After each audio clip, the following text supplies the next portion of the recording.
I want to ensure that I have my team in the right place to be successful. I want to set them up for success and understand every individual's aspirations so that we don't have misalignment when it comes to career conversations or what projects that I may ask them to manage.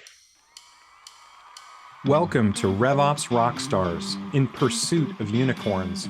I'm David Carnes. And I'm Jaren Chu. Join us as we interview RevOps leaders to explore the challenges they have faced, the biggest lessons they've learned, and what they think makes a RevOps rockstar. This show is brought to you by OpFocus, on a mission to help companies run their businesses better by letting you focus on growth while we scale your operations.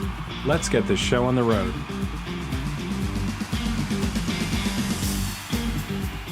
Today's guest is an operations powerhouse. He has led global sales ops teams at a wide variety of well-known tech brands like Tessian, Recorded Future, CarGurus, and Veracode.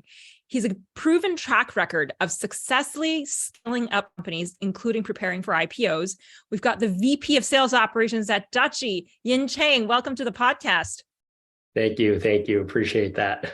Appreciate the kind words.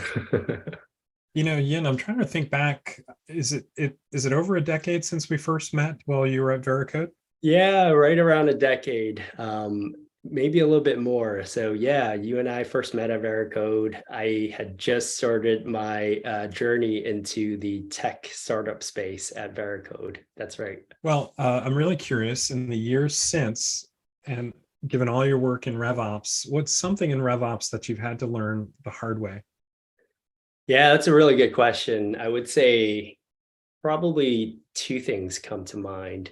One is as I progress in my career in the RevOps space, the whole notion of over communicating is not something that should be overlooked. What I mean by that is because we're a highly cross-functional team, and because I'm in sales ops currently, I know I'm a little dated because RevOps is a new flavor of sales ops. But because I work largely still with the sales team, I do often partner with marketing, customer success, finance, and other departments. And so what I mean by erring on the side of over communicating is don't just focus on the stakeholders that you're often interacting with. But what we're also focusing on is largely cross-functional projects, which means every stakeholder along the way needs to be communicated with regularly. And so the challenge with that being in the RevOps space is you're so focused on actually managing the work. There's very little time to focus on communicating with the folks, making sure everyone's on the same page, things of that nature. But I have learned that you just have to find the time to do that to ensure that everyone is on the same page. So that's one aspect of what I've learned the hard way. The other is just getting more comfortable with prioritization. And what I mean by that is, as you're sort of a junior to intermediate professional in the whole RevOps space, you're somewhat specialized in your work. You could be a tech stack guru, you could be analytics maven, you could be a number of things within the whole RevOps space.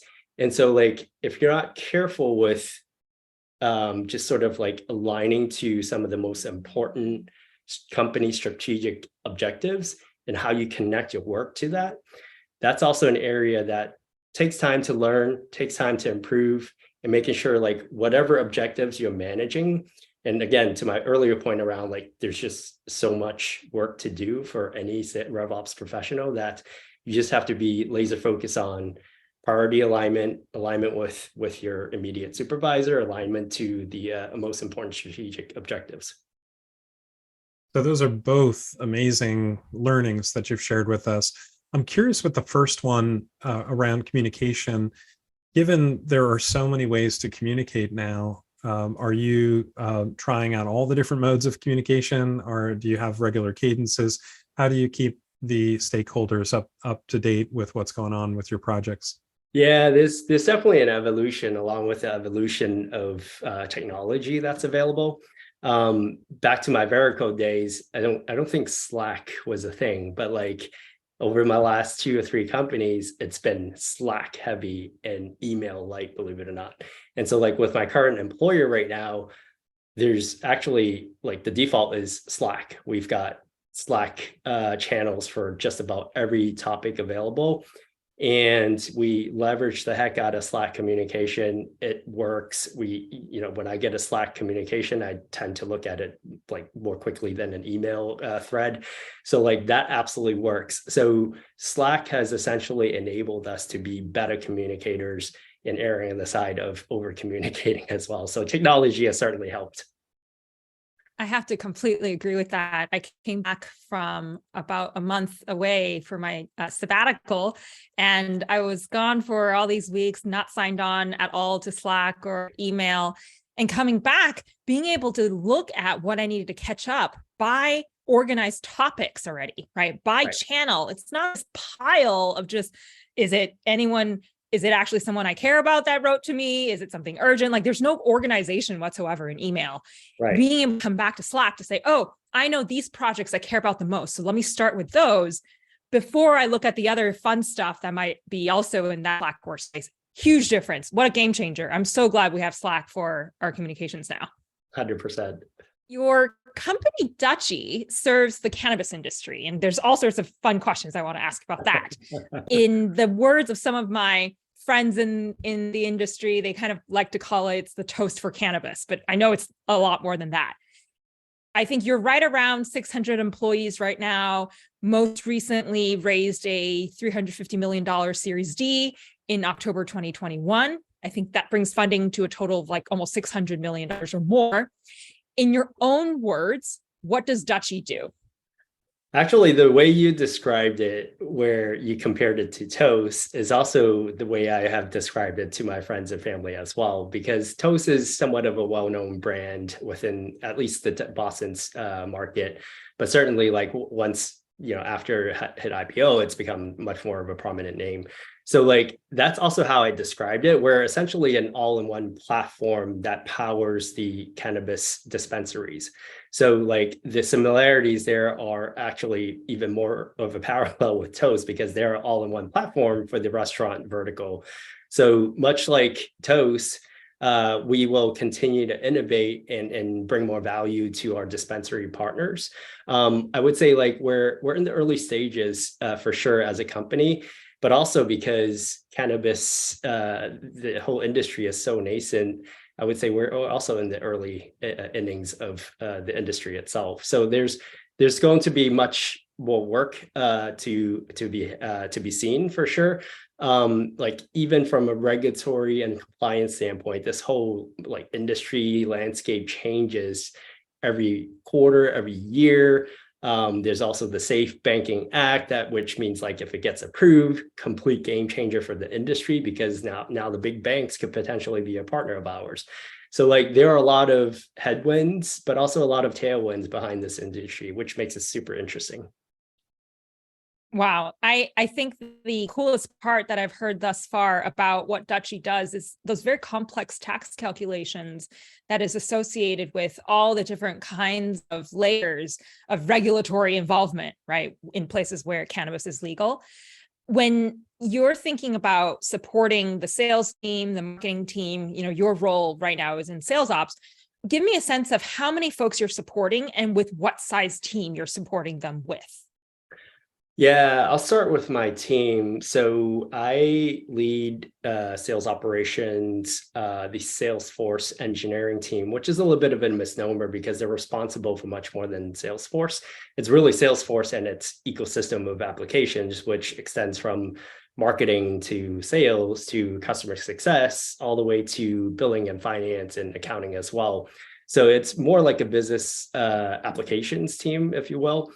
And then I also have a sales enablement function as part of my team as well. So in total, we have about 14 to 15 people with a few additional open recs to fill. So if we look at the sales organization, I would say probably about 40 or so people from AEs to BDRs to sales leaders. We have a pretty sizable customer success team that does implementations, managing the support case, and then the more of the standard customer success management managers of the team. And then on the marketing side, we also have a pretty decent sized marketing team as well. So all in all, I would say it's probably close to upwards of 150 people. Now, like there are other parts of operations team that aren't part of my team today. So there's one marketing ops person. There's also like some customer success operations and implementation operations team members that roll up to directly that department as well, and those leaders. But yeah, it's a pretty good size team, go-to-market team. Again, we work cross-functionally with our finance partners as well, on top of supporting the go-to-market team. Thank you for that wonderful overview, because I think the definition of RevOps, BizOps, whatever you want to call it, is so different team to team. Your title and team is sales ops, but you're really working across a whole bunch of other functions. And like you called out, billing, finance, accounting, those are often considered finance ops or whatnot, but we're increasingly seeing in the marketplace it getting absorbed into the revenue teams, because that is how the systems interact. Right. When you think about the other teams that are kind of outside of your direct purview, I think you mentioned marketing ops, you mentioned CS ops, how you support the implementations of the different projects. What would be kind of your secret sauce when it comes to that cross-functional development, that cross-functional collaboration, really, that you were referring to earlier? How do you actually get on the same page in terms of priorities and projects? Going back to communication, we do have a leadership Slack channel in which we share a lot of information. We meet regularly as a group. On top of that, on a weekly basis, we also have on the calendar certain types of meetings to enable, again, effective communication within certain teams. So there are certain meetings where, as an ops community, we get together to ensure we're all on the same page. There's also a meeting on the calendar to allow the team to essentially have a discussion or just get on the same page with the Salesforce engineering team as well. So, and largely because we're a remote first company, so like everyone's used to getting on Zoom calls. Having those types of structured meetings only helps, because we can't have those unstructured conversations that we used to have when we're in person in office. That makes a lot of sense. And maybe taking one step further, I'd love to learn about kind of traffic copying to an extent. How do you field requests, and then how do you then distribute that either to your in-house team of folks to work, or to outsourced consultants, outsourced advisors, or just developers to help with kind of that additional workflow? Yeah, we've got essentially a few queues, if you will. One is, anybody who needs help, and generally from the sales team, a request that then leverages our Slack channel. So if they need help from any of the sales ops team members, generally in the form of like quoting or deal desk or reporting, whatever the needs are, generally from the sales team, there's a queue for that. And then there's also a separate queue through Jira, because we're actually managing our Salesforce development process directly in Jira, where certain people will submit a request through Jira, gets logged. There's actually a form that they have to fill so that we can sort of like get into the meat of the request itself. And then that goes through a scoping and evaluation process by the technical team. The technical team also consists of employees that are local to North America. We also leverage an offshore team. So depending on the nature of the requests, then it goes through sort of like an assignment process, which is manual for now. Ideally, we should automate some of that for efficiency's sake. And then in terms of like who manages it, whether it's onshore or offshore, that's really dictated by the skill sets, because we've got a few developers on the offshore team that will help us with Salesforce or Financial Force, whatever the case may be. And then on the onshore team, we have a slightly different skill set that they will own certain types of requests as well. So it depends on the nature of the request itself, but we've got it narrowed down to a little bit of a system. Could it be refined and improved upon? Of course. Amazing stuff. I love that the nature of the way you even describe the queues are quite different. Sales, like as easy as just post it in Slack. Whereas if it's a more technical request, fill out the form and give me all these details, which sales will almost never do. Right. So I love you calling out that nature difference.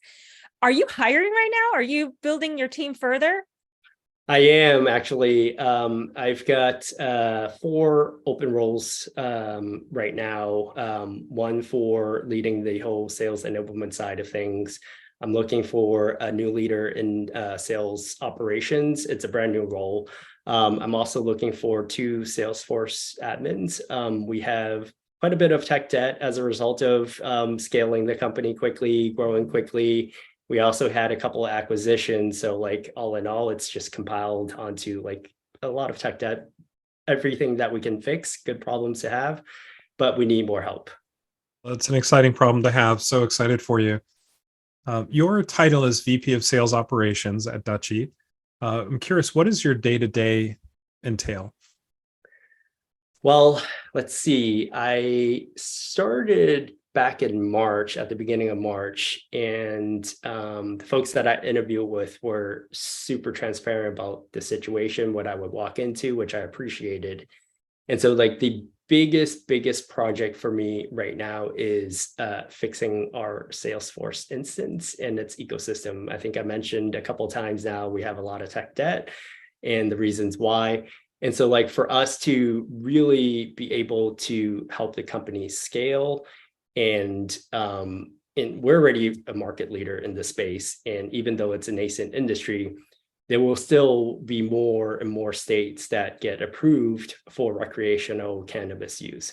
So once that happens, there will be a new market for us to tap into, essentially. Feels like every year that will continue to happen. Hopefully, that's a goal. And if it ever gets federally approved, then that will also be a game changer for us. So right now, we're preparing as though like something major is going to happen in the future. And in order for us to scale to the next level of growth, we need to have our applications to be able to be nimble to support that as well. For any sort of like startup, any early to mid-stage company, change is only going to be a constant, as the cliche goes. And so like for us, we have to plan for new products, new ways of going to market, new pricing and packaging ideas. And if we can't support that in a nimble way, then we're holding the company back from being able to drive scale and growth in the future. It's such an interesting challenge. So you're 2-3 months into the role, and you want to get ready to scale and take on these projects that'll help scale the business, but you're realizing that you essentially have to reset the foundation to be able to go do that. That's right. How do you measure success in your role? I would say it comes down to probably a couple of things. One is like when it comes to the team itself, I want to ensure that first and foremost, I have my team in the right place to be successful. I want to set them up for success. And also on top of that, I want to understand every individual's aspirations so that we don't have misalignment when it comes to career conversations or what projects that I may ask them to manage. So that to me is a big element of my success. My team's success reflects on my success as well as a leader. The other aspect of this is just ensuring that I am in constant conversation with my manager, who's the CFO of Dutchie, with the senior executive team as to what I'm planning to drive in the near future and the not too distant future, so that my objectives, again, are aligned with theirs, what the expectations are, how they ladder up to the company's OKRs. We actually use OKRs to drive prioritization. So for me, it's like making sure that what I'm driving and directing my team aligns to senior leadership, their vision, how they expect the company to grow. also putting in place my ensuring that my team is set up for success. If they have blind spots, if they need additional training on whatever the case may be, opening that up to them as well. So I'm curious, given all the things that you own, either at a prior job or at this one, do you ever have a challenge justifying the existence of the team and the team growing and taking on all this infrastructure? And it's a constant conversation, David. So Dutchie is my fifth startup, and I've been pretty intentional with which startup I join. I look for certain types of characteristics. High growth is certainly one of them. And so like when you're working in a high growth environment, the projects tend to pile on. And so like there's no shortage of projects to manage. There's no shortage of work. The company will be growing at a healthy rate. So like, and when you're in those environments, you're also starting to think about, okay, what are some of the gaps in skills that I may need to target in the form of a new hire? Where am I seeing tension within my own team, i.e. are they taking on too much? Do I need to add another resource? So that's always top of mind for me. And so like the conversations around getting more help tends to be, why do you need more headcount? And of course, like being a RevOps professional, I need data to support that. The data being it could come in the form of like help desk ticket volume, essentially the queues that I mentioned. How many are there? How many do we really need to manage on a regular basis? What's our capacity? How does that align to the requests that are coming through? What are some of the objectives that I'm planning to deliver against? Why do I not have enough resources to tackle those deliverables? So being able to have much more of a data-driven conversation, even when it comes to a resourcing conversation, would be super helpful. so again, coming up on 3 months in the role, I'm curious, is there anything that keeps you up at night already in your new role? I am a little bit impatient when it comes to our Salesforce instance. It hasn't really quite kept me up yet, but I do feel like there's a tremendous opportunity for Dutchie as a company. And I do want to make sure that we get this whole business applications ecosystem in gear. And so I am a little bit impatient when it comes to like seeing the change through, making sure that I'm not putting too much pressure on my team to deliver against that roadmap. That hasn't really quite kept me up at night yet, but maybe the time will dictate that a little bit. But yeah, I would say 3 months into the role, not too bad. I do feel super supported by the company, by the executive team, by my own team. But my impatience itself may keep me up at night a little bit. I want to broaden the conversation a bit, especially because you mentioned previously kind of that wide purview of the kinds of initiatives and projects that your team works on. You mentioned earlier that you roll up to the CFO. I'm wondering if you have any interesting cross-functional, sort of like these higher level, corporate level initiatives that you might not traditionally have considered to be sales ops, but that you are taking on or trying to tackle right now that would be worth mentioning and sharing with our audience. So I would consider the whole management of the Salesforce ecosystem somewhat of a cross-functional ownership. But apart from that, I would say something else that sometimes may be owned by sales ops, sometimes may be owned by other groups, is along pricing and packaging. I do think that's more of a corporate initiative based on where we are as a company at Dutchie. We haven't even really discussed this at this stage, but I do think there's a role for sales ops to play more of an ownership role in leading some of that effort. The main reason I feel that way right now is because there's no clear owner at this point. Sometimes it could be product marketing, sometimes it could be product management, sometimes it could even be finance. But because of where we are with our Salesforce instance, I would love to own that and drive the ball forward. The reason behind that is any sort of change will have an impact on the Salesforce engineering team. So if we're not careful with what we're actually requesting from the team, there's a negative consequence to it on my own team. And so therefore, like both from a strategic and tactical standpoint, it makes sense. We're close to the data. We know where all the skeletons are buried. We understand how to like write reports on what the true discounts are, slice and dice it many different ways, how we're winning the market, et cetera, et cetera. So like from that standpoint, there's absolutely a big role for sales operations to play. That's an obvious one to me. And then, I mentioned scaling the business, getting ready for potentially an IPO, which is something, in an outcome that most startups sort of like have as part of the journey here. And so like even something like IPO readiness, it's again more of a corporate initiative, but sales ops will often get involved from many, many different angles as well. At risk of getting into a deep rabbit hole here, you have helped other fast-growing businesses with their IPO readiness process. Would there be anything you would flag in terms of calling out what companies should keep an eye out on sooner than later if IPO is in the near future sort of horizon?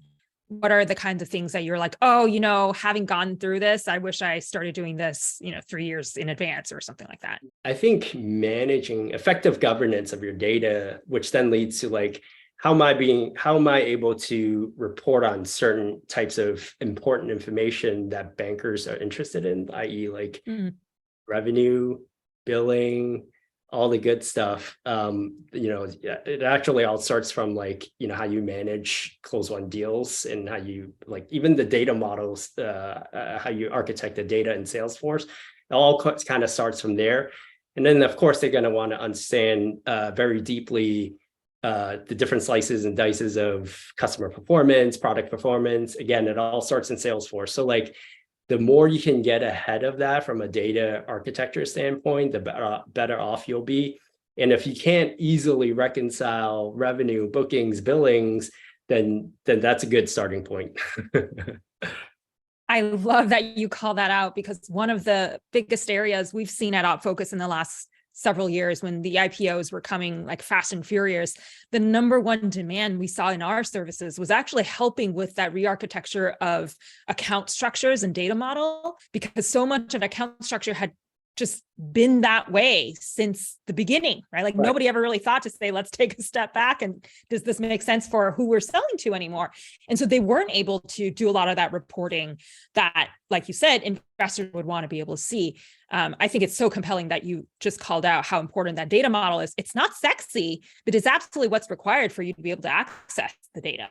Yeah, 100%. And look, in early stage startups, they're just trying to get by, trying to understand, do we have a real company here? And then most often they don't even have a RevOps Pro help them think through and plan through like what does good look like in a data model? Who should manage our Salesforce instance? And so like once they get into that mid stage, late stage, then they start to plan for that. Then all of those questions become real questions, especially when they get serious about a path to IPO. Because we're talking about bankers and investors, I'd love to hear from you, Yin, where you've had experience previously interfacing with or preparing materials for meetings. Do you have any proven sort of approaches, any tips you would offer to other folks who need to go through this regular cycle of preparing board materials? So in my role as a sales ops leader, I have either reported to the head of sales, who's usually the CRO or CFO.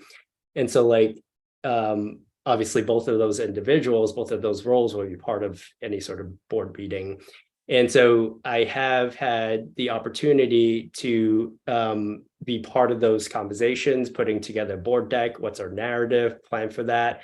And so like when you're meeting with board members, it's generally just once a quarter, and maybe it's a half day, maybe it's full day. So you want to optimize your time with them. And so like, if you're just thinking about it solely from just a weather reporting standpoint, then that's not the best use of their time. They are individuals who are incredibly smart, capable. They've seen a number of other companies, their performance, They understand market conditions, probably early signals as to what's changing in the economy. So you absolutely need to tap into that sort of knowledge and intelligence. And so like what we usually try to do is come up with at least one or two key things that we want to hear from them, get their feedback. Are we thinking about the business the right way from this angle? At the very least, it validates at least some of our own theories walking into that meeting. But best case is maybe they'll help us think of some information from a new angle that we hadn't thought of. Wow, that's really interesting. Oh, thanks. So Yin, I'd love to talk to you about technology now. We've talked about Salesforce since we first met. And certainly the go-to-market tech stacks have just blossomed in the years since. The number of tools that you're managing now is just an incredibly multiplier above what you managed when we first interacted. Is there a tech stack tool that you could just not live without? Apart from Salesforce, yes. I have been a big fan of Clary since I first bought them at, I Recorded Future, bought them again at Tessian. Huge fan because it automates and streamlines a number of things that I or my team would otherwise have to do manually in the form of spreadsheets. So not only does it facilitate forecasting, but it also connects to Salesforce. So there's bi-directional sync between Salesforce and Clary so that reps can manage their pipeline within Clary while it also writes back to Salesforce. But the most interesting aspect of Clary is the analytics engine that it comes with. It helps you understand at the rep level, at the team level, at the company level, conversion rates by stage. How has the pipeline moved from one date to another, things of that nature. All super important information as we think about driving predictability in the business, which of course is one of the key tenets of any RevOps Pro. And so I actually don't have it at Dutchie today. And it's okay. There's a lot of stuff that we have to figure out from a foundational layer standpoint. Yep. But that is actually one tool that I am missing dearly and would love to have again at some point in the future. Salesforce has been slowly chipping away at the forecast module all these years. It's in its third iteration, collaborative forecasting, and it's still used by 1% or 2% of Salesforce customers.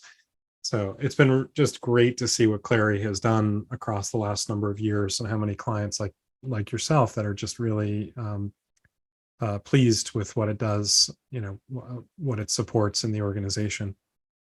For sure. I'm a big fan. So then the question, sort of a natural next question, reporting wise, and because it's near and dear to my own heart, where do you go to get an at-a-glance view of how things are going on in the business? I tend to lean towards Salesforce, Salesforce reporting, Salesforce dashboard.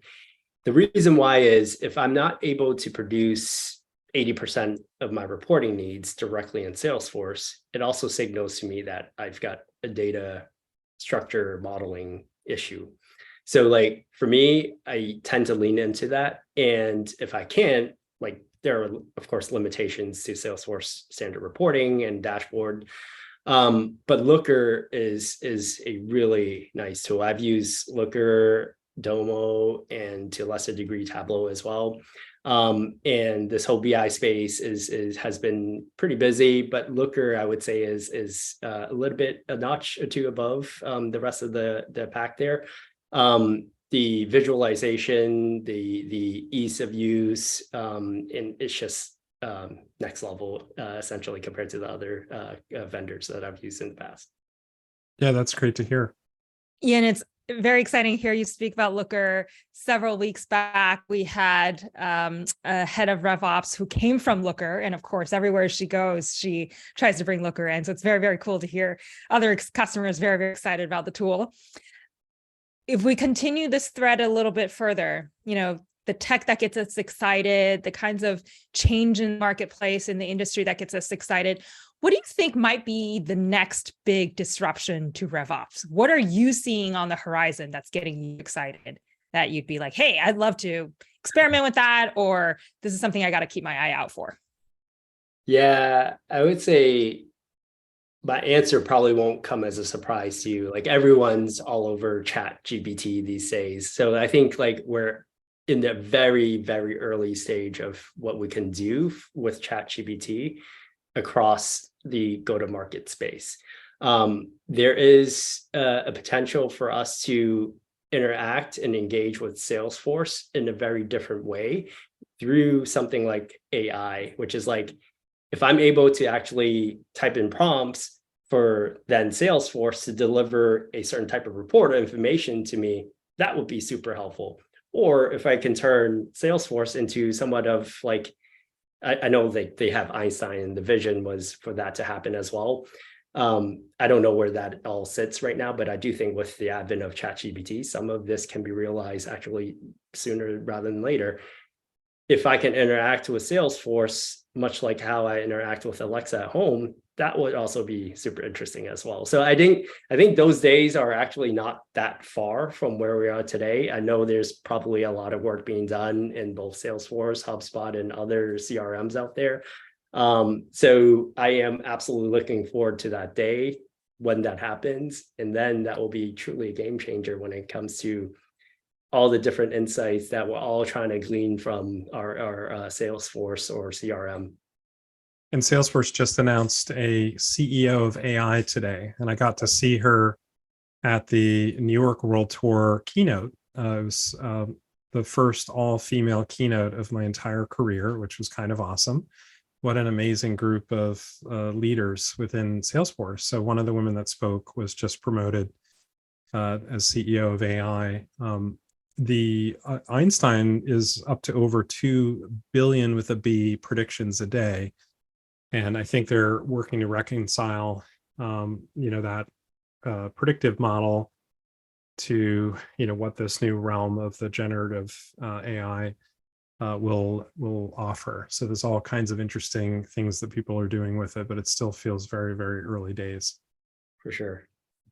Yin, one other question I'd love to find out about is whether there's anything, especially looking back on your various sales ops roles, is there anything in sales ops or RevOps more broadly that you'd like to fire yourself from? Like if you never have to do that again, if that could be just handled or taken care of, like that would be amazing. There's always a bunch of repetitive, mundane, somewhat like lower value responsibilities that we own. And so like I wouldn't necessarily fire myself, but rather maybe like potentially outsource that to other groups. Certainly like automate, like understand why it exists and automate it to the extent that it's possible. We are constantly getting requests around just helping the sales team tweak certain things within a quote because they don't have permissions to do so. So there's a delicate balance between like, enabling them with additional permissions so that they can have more self-service responsibilities versus like just protecting them from actually adding on to the data debt, the tech debt that we have. So there's a delicate balance there. I would say like, if I can, I would focus a lot of my own energy, my team's energy to like understand like what's causing these types of requests that we continue to get, which is something that I've discussed with the team, and think of ways to automate it or somewhat of a workaround so that we can focus our time on more value add projects, which is always a conversation that we're constantly having. But like when I think about, what things I want to get rid of, it's more of the tactical responsibilities, enabling my team to be more of a value add to the organization, essentially. For this next part of the podcast episode, we want to talk about you. You studied accounting at Suffolk. You did a master's in financial services from Boston University. Very cool. You had a previous position. You were VP of Sales Ops at Tessian. You've also had sales ops roles at Recorded Future and Car Gurus. You were a director of FP&A at Vericode, among other roles there. I'm curious, given this long background, like going way back to the beginning, like how did you get into SaaS sales ops and SaaS RevOps? Yeah, it's been an interesting journey, although I've heard similar paths to RevOps as well, which is I started off in finance. I worked for larger companies in the bioscience and medical device space. And so there wasn't actually a sales operations team. It was more of like you're in finance and you are a business partner to certain departments of the company. And so that was my first stint, being a business partner to the go-to-market team. So supporting the sales and service organization from a finance standpoint, doing a lot of the forecasting and budgeting and planning, which is like one of the responsibilities of now the RevOps space. And also like, working through other needs as well. And so it's through that experience where I started to fall in love with just the energy that comes with working with go-to-market people, salespeople. And it was when I landed in startup and tech with Verico, which is how we met, David. And at that point, I didn't intend to move into this new space for me at the time. It was a recruiter from Verico that pings me on LinkedIn, which is like how all recruitments take place these days. And we started having a conversation. It wasn't an easy decision because I was changing industry. I was actually going to move from a management role to an individual contributor role. But in the end, I thought that the opportunity to try something different in a new space was too good to pass up. So that's when I decided to move into Verico, startup technology, disruptive technology. And I haven't stopped since. Like now I'm addicted to the whole startup technology SaaS space. So this is home for me. This is what I love to do. Yeah, that's so great. You had such a fun period of growth. And we worked with Vericode for many years. I remember being in this teeny itty bitty little office. It must have been their first office. And then their next office was a little bit larger. Then the next one was even larger. And then the next one was huge after that. So what a fun run that you must have had. And I can totally see how you got, bitten by the bug of being part of high growth SaaS companies. Yeah, it didn't hurt that I worked with a number of incredibly intelligent people I still keep in touch to today. A lot of them have been super successful. I see their, posts in LinkedIn, their new job changes, promotions, et cetera. So that has certainly reinforced this whole idea of staying in this space. If you could go back to the beginning of your career and give yourself a piece of advice, what might that be? I would say a couple things come to mind. One is probably begin my startup tech journey a little bit sooner. I didn't actually move into that space until about 10 or 11 years ago, which was at the time probably like several years into my career. And I would say if I had a choice, I probably would have started sooner to learn about this space a little bit sooner in my career. The other is probably having a stint in sales, like not necessarily like quota carrying sales, but even if it's something like being a BDR, SDR, calling on the phone so that you can truly understand what a day in their life is really like, because ultimately I am trying to help them gain more efficiency, get better at selling, landing bigger deals, whatever the case may be. And so for me to really live a day in their life and I can actually say that would go a long way. Yeah, and I think you're probably the least finance person I would have ever expected, because you saying that you want to have a stint in sales, have your time as a BDR, SDR, your quote earlier, I started falling in love working with salespeople. I'm like, no finance person would ever say that.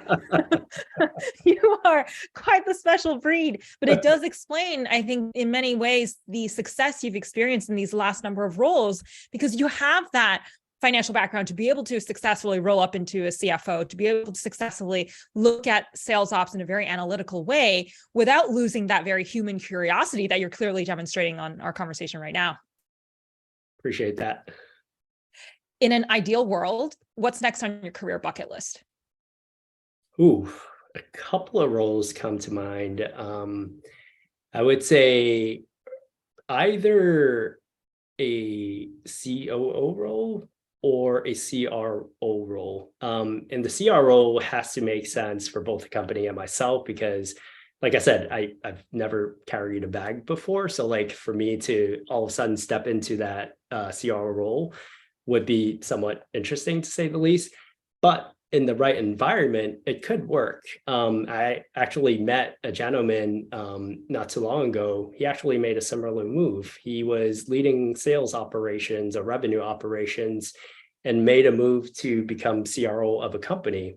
And so like where it wouldn't make sense is where relationships matter, like in cybersecurity sales, relationships matter. So for me to be a CRO in that world wouldn't make sense.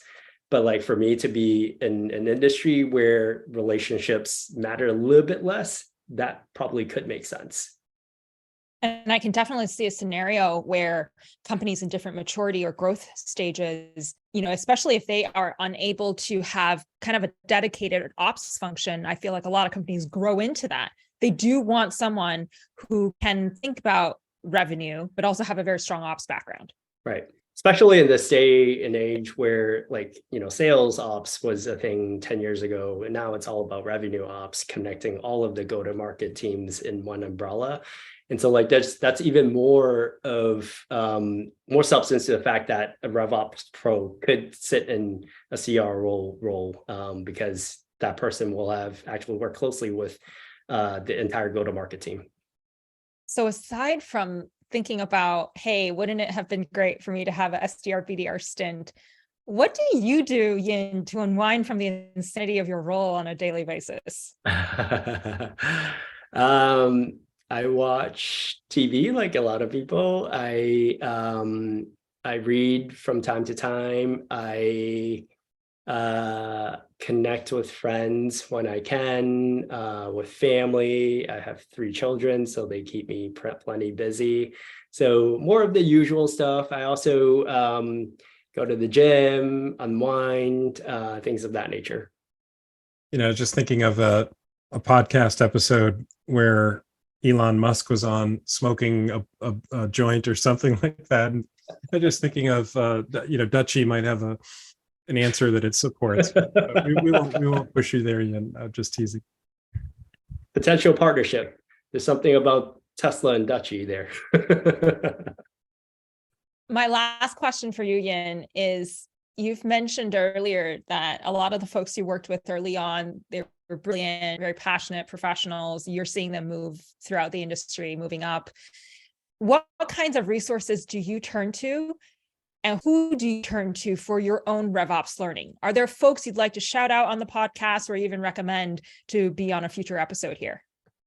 Yeah, I listen to podcasts. I